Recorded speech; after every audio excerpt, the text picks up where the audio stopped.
What was the plan as it evolved? She wanted to get her mom completely out of her life. Let me rephrase the question. What was the plot? Well, to kill her. It was a love story gone mad. Paris, tell me 911. I called my mom's name and she's not answering. I heard her scream and everything. I don't know what to do. And here you are, two teenagers with no criminal record to speak of, carrying out the most vicious attack anyone could imagine. Can you help me understand that? I mean, I can't understand it myself, you know. Rebecca Keller and Kerry Murphy were entangled in a forbidden romance that left a beloved mother dead, the victim of a vicious knife attack in the middle of the night. There were 73 wounds Yes, to her body. I'm aware of that. Have you seen those crime scene photos? I have. You see what butchery you and Kerry did to that woman? Yes. It's very disturbing. Together, the couple conspired to murder Mary Ann Murphy. Like what y'all are trying to say? Are y'all trying to say I killed my mom? Believing they would then live happily ever after. She started saying that she was going to plan different ways to kill my mom. Was there a sense of relief that now you could be together? Yeah. Did you guys have sex the night of the murder? We may never know which one of y'all actually stabbed her. But questions remain about what actually happened that fateful night. Which girl lured the other into murder, and who wielded the knife? Who would you say was the leader and who was the follower? She was the leader and I was the follower. Speaking out for the first time ever, Rebecca Keller claims she was manipulated by her crafty 16-year-old lover, Kerry Murphy. Somehow, you're able to fool the polygraph test. How'd you do that? But is Keller hiding a cunning criminal mind of her own? Looking more like the leader and less like an impressionable follower. Okay, well, I'm done with this interview. This is the story of Rebecca and Kerry's mad love.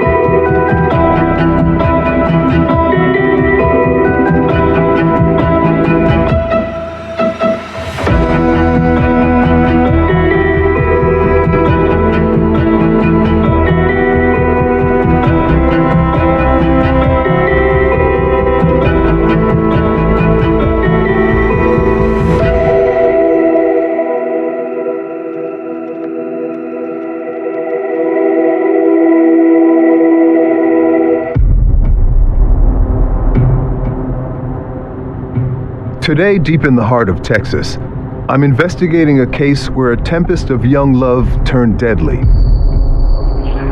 Paris, tell me 911. Somebody just broke into my house. I called my mom's name and she's not answering. I heard her scream and everything. I don't know what to do.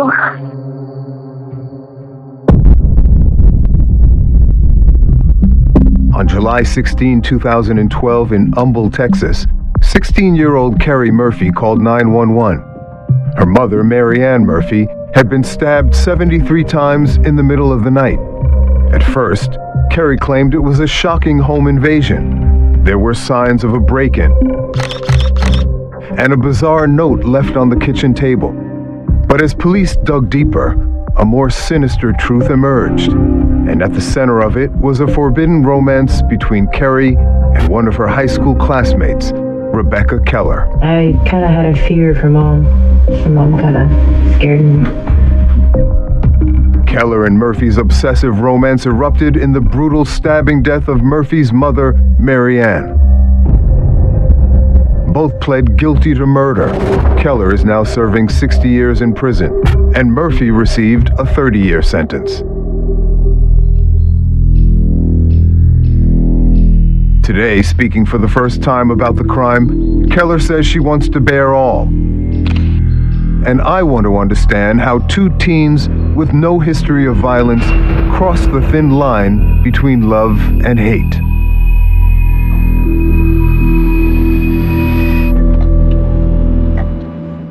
Good morning. Good morning. How are you, Rebecca? I am actually good. Good. So your birthday's tomorrow? Yes. And you're turning how old? 33. 33 years old. Yes. Wow. I feel so old. So it's been, 13, 14 years? Actually, this October will be 13 years. 13 years, right? Since teenage, Yes. Rebecca Keller's life changed forever, Yes. right? I'm going to ask you to reflect on that girl, that teenager, right? I don't even know who that person is anymore. I believe this is your first ever interview, Yes. right? So no one in the public arena has ever heard your account of what happened and why. So tell me, why are you here breaking your silence with us today? Because I feel like the truth needs to be set out. Rebecca Keller's truth begins just outside Houston, in a small town called Humble.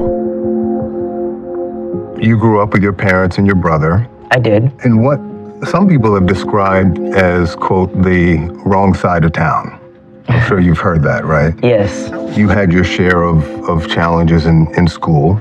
I did. Right. Yes. You were in special education because of learning issues, learning disabilities. Yes. Your lawyer cited them in court as proof that you could not have been the mastermind behind this crime. That's correct. One of your teachers described you as a follower, as insecure in a way. She described what she called the Becca face, when you didn't understand something. Yes. It's obvious to her. I didn't really understand a lot of things growing up as I do now. But there was one place in school where she could hold her own as a singer in the high school choir. How important was that choir? It was very, very important Yeah. because I could feel like I could be free. You climbed the ranks to varsity I did. and you got your jacket. I did. What did that jacket mean to you? It symbolizes the accomplishments that I had in choir, that I pushed myself to the limits to achieve what I wanted to achieve. That jacket is important to you. It's very important to Even me. still? Even still, It sounds like you found your place in that choir. I did. You also found love. Do you remember the first time you set eyes on Carrie Murphy? It's like words cannot describe how that feeling is when you set eyes on somebody that you feel so connected with. I felt I was lifted in the sky. I felt like that I could be free and feel like that I could be just me and not be having a mask on my face around other people. I could be myself. Unlike you at the time, Carrie was reputed to be very much a leader. Yes, Self-assured, confident, right? People say she had a big personality she had a huge personality. and she had a formidable physical stature to match. Yes, that she fair? did not look like she was no 15-year-old. Right. And people say your connection with her, your connection together was like magic. Yes, Instant and exclusive bond. we were best friends. Yeah. Now you say friend, but you mean, At that time, we were friends. And then we established a relationship. it sounds almost like the two of you created a world of your own. We did. A bubble? A bubble, in a way. We would actually be like in a room to where we were locked from things that could hurt us, and we just felt like we could just be as one. But not everyone is happy about your No. newfound love, right? The record suggests your mom wasn't so thrilled about it, but Marianne Murphy was dead set against it. Yes, Is that fair? that's fair. And why do you think? Was it the age difference? I don't think it was because of the age difference. I think it's because of me being a woman. The sexuality?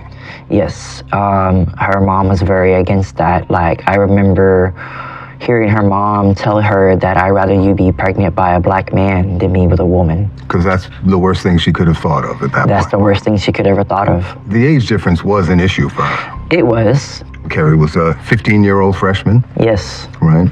You were a 19-year-old senior. Yes. And that's understandable. I mean, you know, I'm a parent, and at that age, like when you're in your 20s and 30s, Yeah. 4 years isn't such a big age difference. But when you're a teenager and separated by a legal bright line, Right. that's a big deal. I can understand why she would object to the age difference. Can you? I mean, looking back now, yes.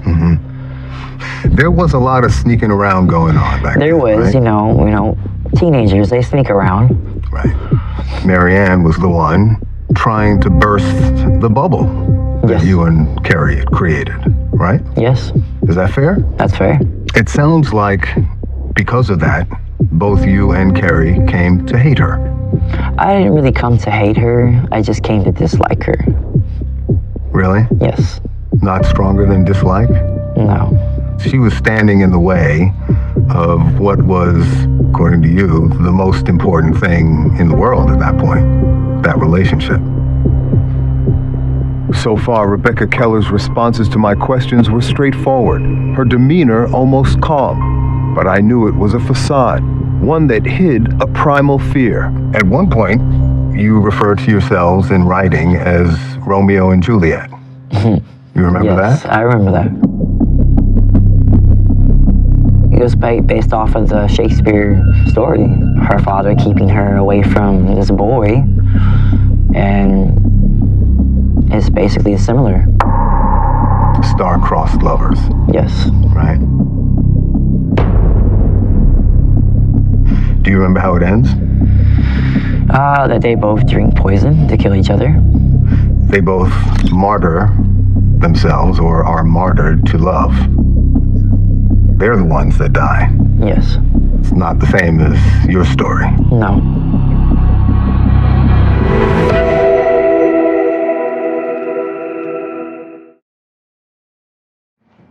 There's Dawn and Marianne.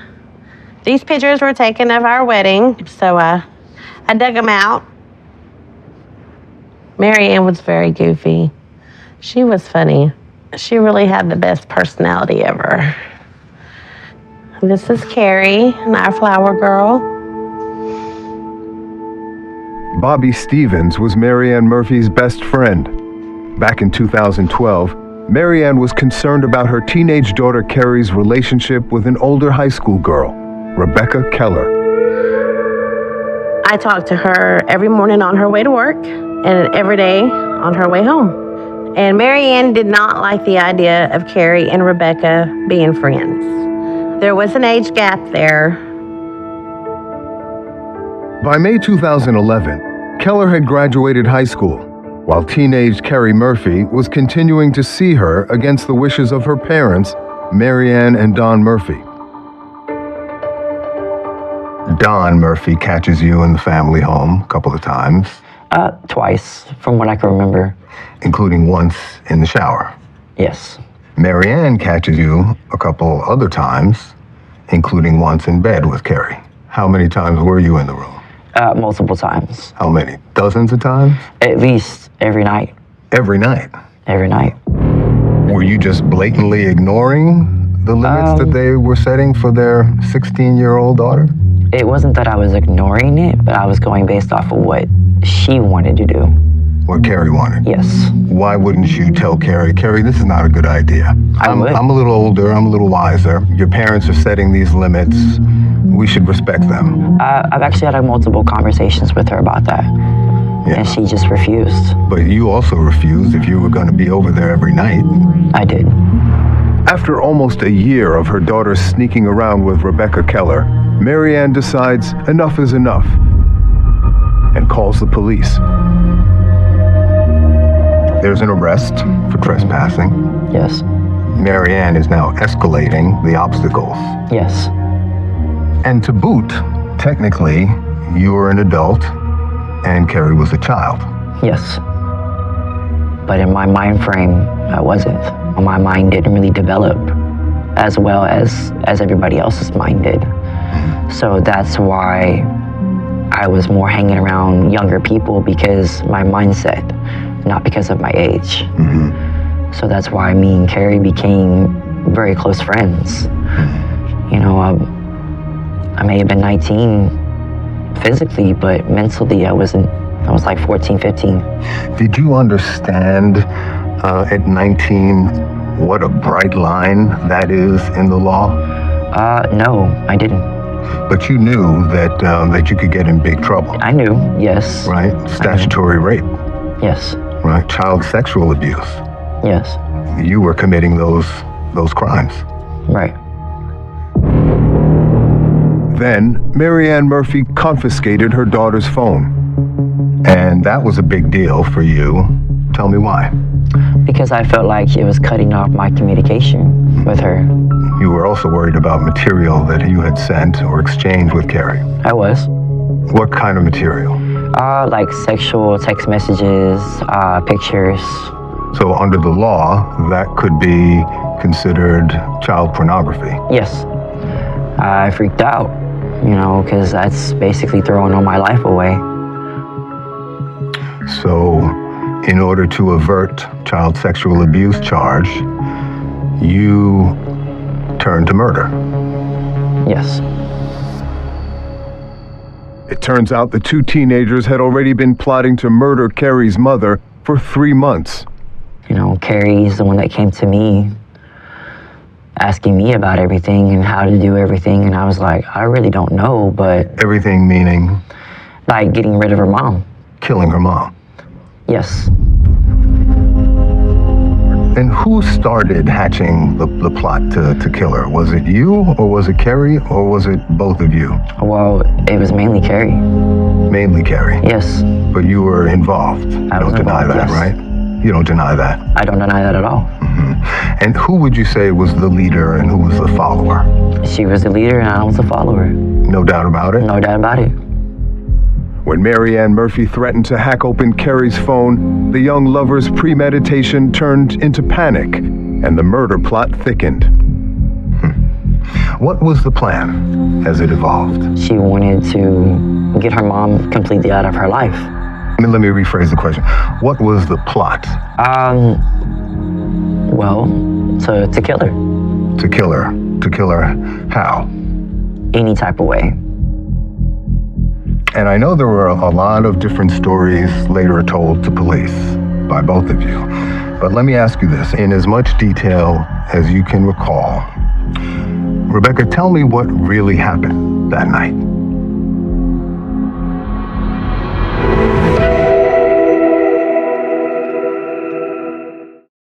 They were, to me, what a fairy tale family looked like. Christina and Kevin Sullivan were like family to Mary Ann Murphy. My home was a little bit broken, but that family welcomed not only myself, but my now wife and daughter into theirs. And I referred to Mary Ann as Ma. They were the old school type, and that's the name that stuck. Mary Ann was a wonderful mother. She moved mountains to make sure those kids had a good life. And she taught me how to be a good mom. How does this happen to like the world's greatest mom?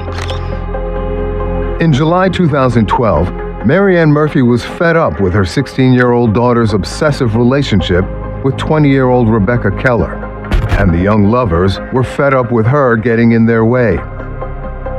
The plot to murder the doting mother began with, of all things, Mexican food and margaritas.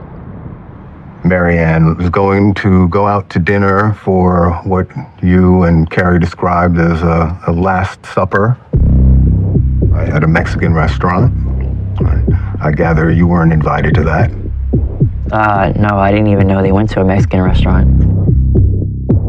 That was a typical July 15th to go get 55-cent margaritas with Ma. Mary Ann would joke that she could have 2 margaritas for cheaper than a Dr. Pepper. It was just a normal evening, a normal summer night, hanging out and talking and chatting, Carrie actually was getting ready for back to school. She and I were shoe shopping while we sat at the table that night.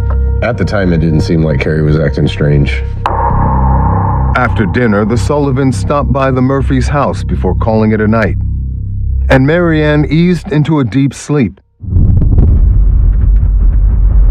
That's when the young couple sprang into action, and Rebecca Keller arrived at the Murphy home where Carrie was waiting. To this day, only the killers know exactly what really happened next, and both have a reason to lie. And I know there were a lot of different stories later told to police by both of you, but let me ask you this in as much detail as you can recall. Rebecca, tell me what really happened that night. Well, I get there, I'm waiting for her to open the door. It takes her a little while. Once she opens the door, we get everything set up. Her mom's in there asleep. You get everything set up, meaning? Like, get the knives and the clothes and everything like that, and the bags and everything. So I can, whenever I leave, I can take the clothes after the attack. Marianne is in bed in a deep sleep? In a deep sleep, yes. Having been drugged? Yes. With Benadryl. Anything else? As far as I know, it was just Benadryl. I get there into the room, in the living room, and she's got everything set up on the table. The gloves and everything, and all I did was give her the knife. I said, well, okay, let's get this done. You said, let's get this done. Yes, because I was scared. I was scared out of my mind. But also determined? Yes, because I wanted to get it done and over with. At this point, is the idea of eliminating Marianne more of a reality in your mind? Yes, at that time, yes. Like I said, I was scared out of my mind. You have the knife in your hand. I have the knife in my hand, I hand it to her. Then, she goes into the room, comes back out. Well, wait a minute. She goes into the room. Where are you? In the living room. You're in the living room. Are you able to see into the room? It's dark at the time, but I can see. Down the hallway? Down the hallway, yes. Mm-hmm. The door's open? The door's open. You can see both figures? I can see her, but I can't see her mother. Mm-hmm. You can hear, though? I can hear. What do you hear? I hear her mom snoring. Mm-hmm. 2 minutes pass, she comes back out. 2 minutes? Yes. So wait, what happens between the snoring and her coming back out? She just walks back out. Did she say anything when she came out? She was in tears. Carrie was? Yes. Had she struck her mother at that point? No. There was no blood on her at all. Marianne was still alive? Still alive. What's the conversation between the two of you at that point? I ask her what's wrong, why she's crying. She says she's scared. So I guess I calm her down, and tell her, this is what she wanted to do. You giving her a little pep talk? A little bit of a pep talk, yes. Do you remember what you told her? Not really. This is what you wanted? Well, yeah, this is what she wanted,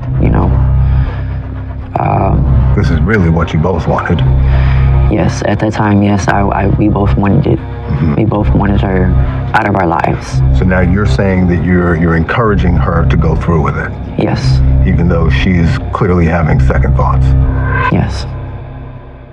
This pause in the attack is news. It's nowhere in the police or court record, and if true, might indicate that Carrie Murphy could not or would not go through with the stabbing, and that Keller stepped up.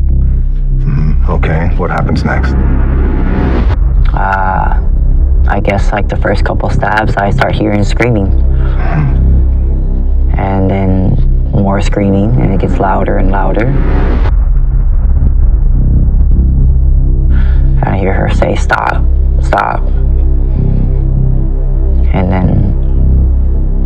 What are you doing at that point? Just watching? No, I'm in the kitchen area, just scared out of my mind. Listening? Listening. Mm-hmm. And Marianne is screaming for her life? Is screaming for her life. How long does that go on? For about a couple minutes, and then silence. Just a couple of minutes. A couple minutes. Now, there were 73 wounds Yes, to her body. I'm aware of that. Yeah. Have you seen those crime scene photos? I have. Yeah. You see what butchery you and Carrie did to that woman? Yes. Yeah. It's very disturbing. That's an understatement, right? Yes.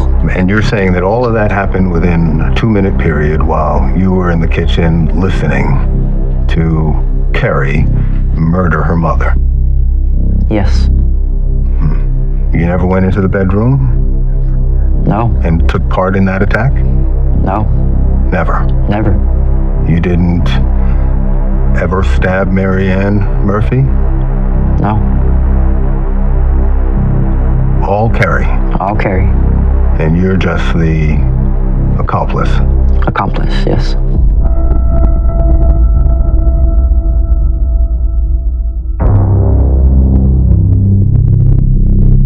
But authorities didn't buy this version of the attack that killed Mary Ann Murphy.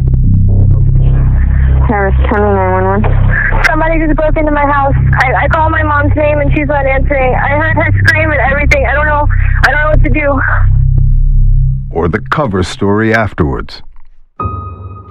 Neither of you had any record of violent crime before this No. that I'm aware of. Is there something we're missing? No.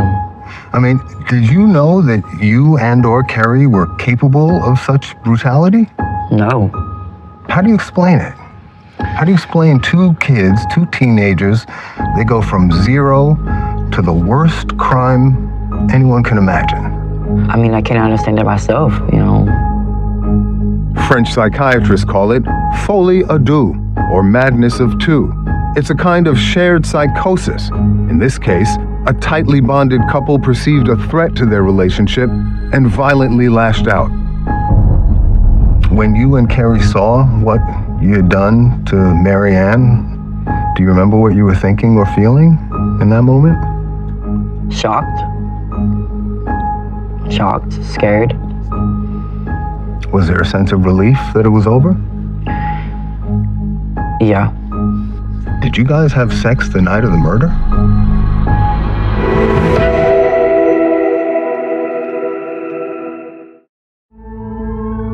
"73 stab wounds, 2 young lovers, and 1 beloved mother left dead in cold blood." Was there a sense of relief that it was over? Yeah.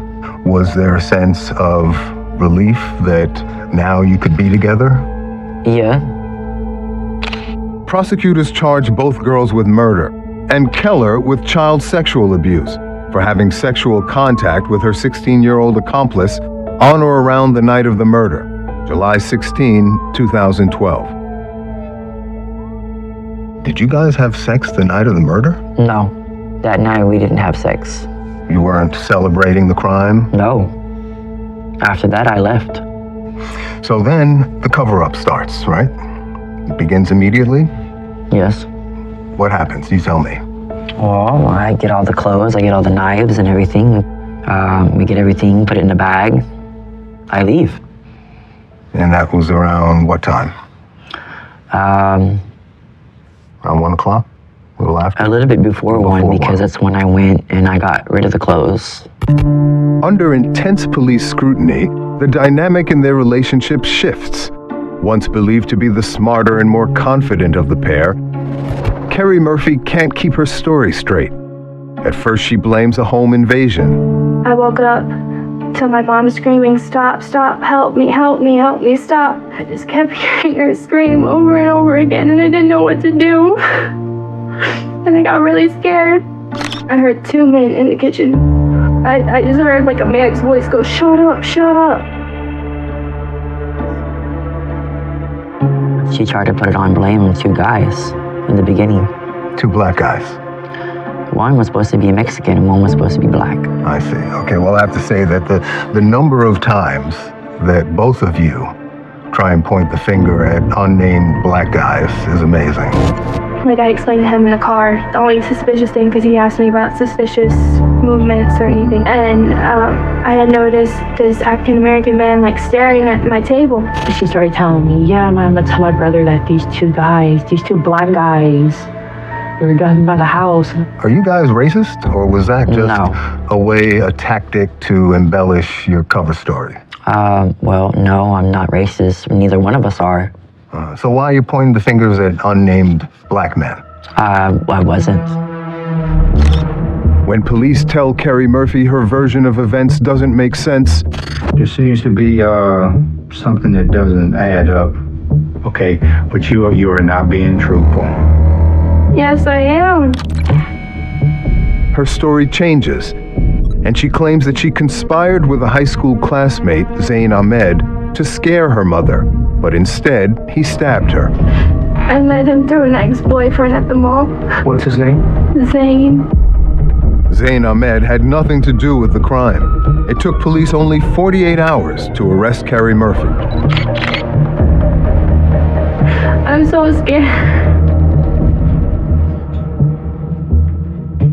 But Rebecca Keller, who is perceived to be unintelligent and insecure, proves clever and cool under police interrogation, skillful in lying and pointing the blame elsewhere.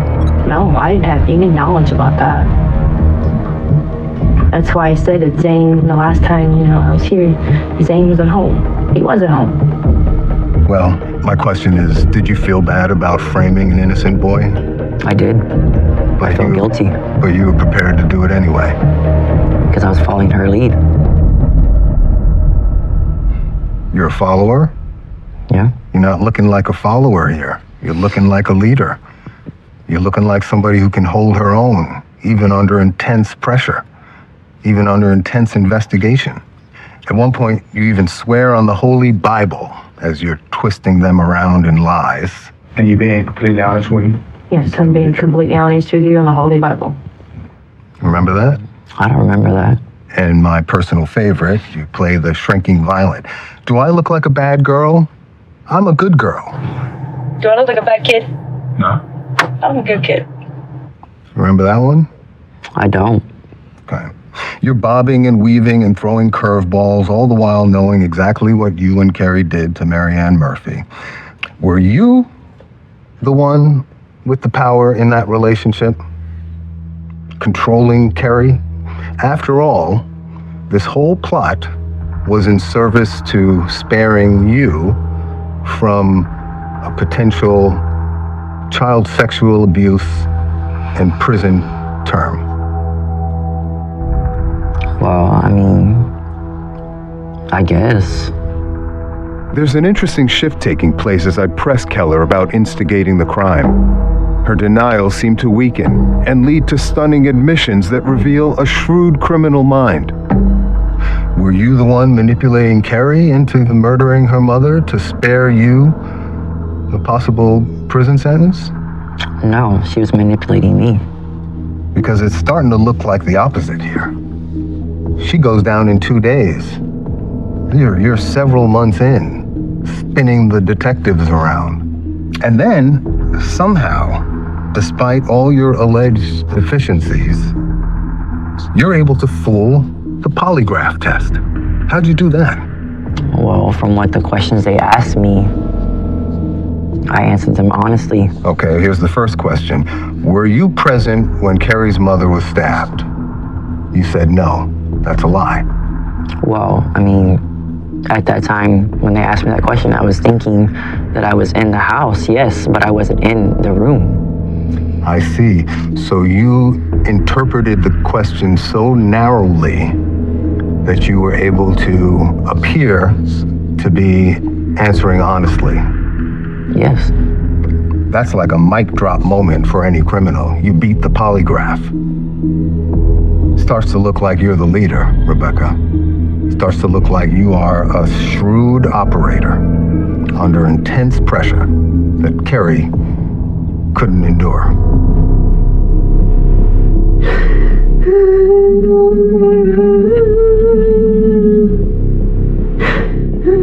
It takes investigators 4 long months and 5 different interrogations to break through Keller's deflections and defenses.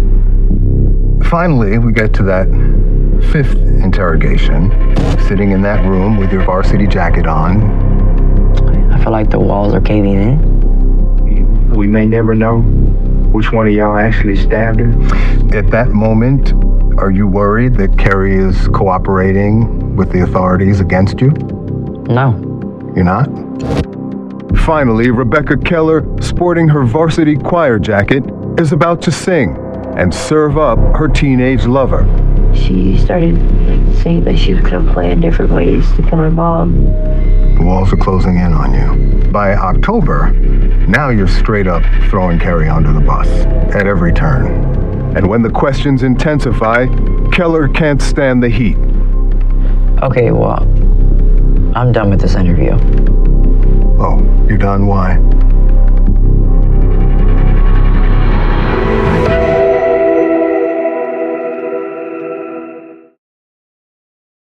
How did that go down? She wanted you to do something? She asked me, she said that she asked if I could do her a favor, and I asked her what kind of favor. She asked me if I could murder her mom. In her fifth and final police interrogation, 20-year-old murder suspect Rebecca Keller pointed the blame at her teenage girlfriend, Carrie Murphy. I heard her mom saying, "Stop, stop." And then she was screaming. She's like, "Okay, you can stop stabbing me now." And then I started hearing like a gargled noise, like she was choking on her blood, and then nothing. And then 5 minutes later, Carrie comes out with a bloody knife and bloody gloves, and I got the trash bag ready. There are only 3 credible scenarios. She did the stabbing, you did the stabbing, or you both did the stabbing. Which one is true? She did the stabbing. She and only she. Yes. But there's a final act in this Juliet and Juliet tale, and a surprising last twist in our interview. This is a call from an inmate at Harris County Jail. While facing murder charges, Keller and Murphy spoke often. Baby, that's great. I love you. I love you too. On a recorded line. And it would be in one of these calls that the truth about who stabbed Mary Ann Murphy finally slipped out. For the prosecution, the smoking gun came in a recorded call from jail to Carrie, where you basically, according to the state, acknowledge doing the stabbing. And you learn that Carrie was the one watching. You say, "You didn't see what I saw that night." Carrie says, "Actually, I did." You say, "In person?" I did. What do you mean you did? I wasn't in my room the whole time. "What do you mean you did?" "I wasn't in my room the whole time." "Where were you the entire time?" "The doorway," Carrie says. Doorway of what? Mom's room? Oh my God, babe. I thought I told you to stay in your room. How do you explain that? Well, I don't know. I don't know how to interpret that, except that you did the stabbing while she watched, and that you were surprised that she actually witnessed it. Well,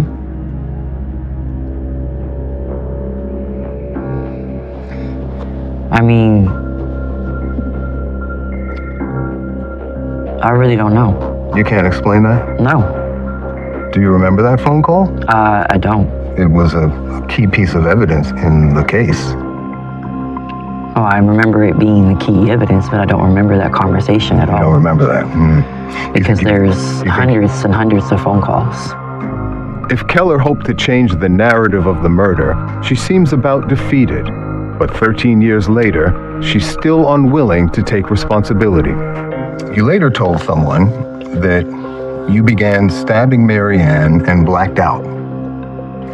And when you emerged, Carrie told you you had gone, quote, overboard. Is that what really happened?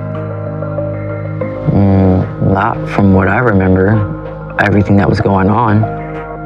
Is it possible that you did the stabbing in a state of blackout? No, not really. This whole idea of blacking out, going into a kind of frenzy, going overboard, that would explain those crime scene photos, right?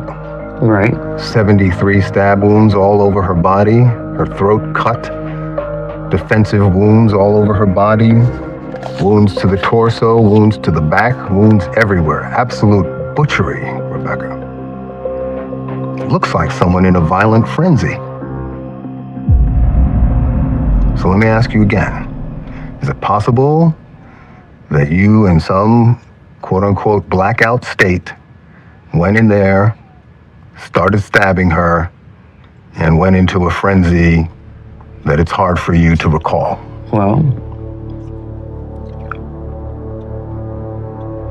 I guess. I mean, I don't really know. Looking more like the leader and less like an impressionable follower.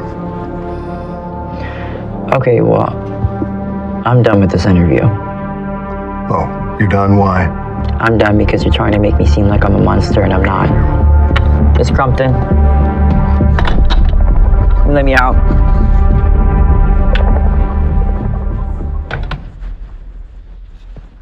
Ultimately, authorities concluded that Keller was in fact the stabber, and she pled guilty and accepted a 60-year sentence. Her accomplice, Carrie Murphy, also pled and was sentenced to 30 years. For the people who loved Mary Ann Murphy, neither sentence was enough. When the plea agreements came out, I wasn't happy with them. I don't think that's near enough for what they did to such a wonderful person. I feel like there's no amount of time you can put someone in jail or prison to justify the beautiful life that was lost. Carrie and Rebecca thought that by removing Mary Ann, they could be together and live happily ever after. Morons. And you think, how on earth did you idiots think this was going to work? Did you think you were going to ride off into the sunset and pin it on somebody else and no one was going to figure it out? This is your mother.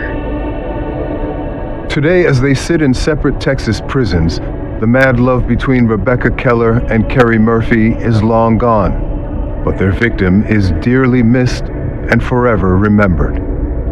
If I could say something to Mary Ann, I'd just tell her I love her and I miss her.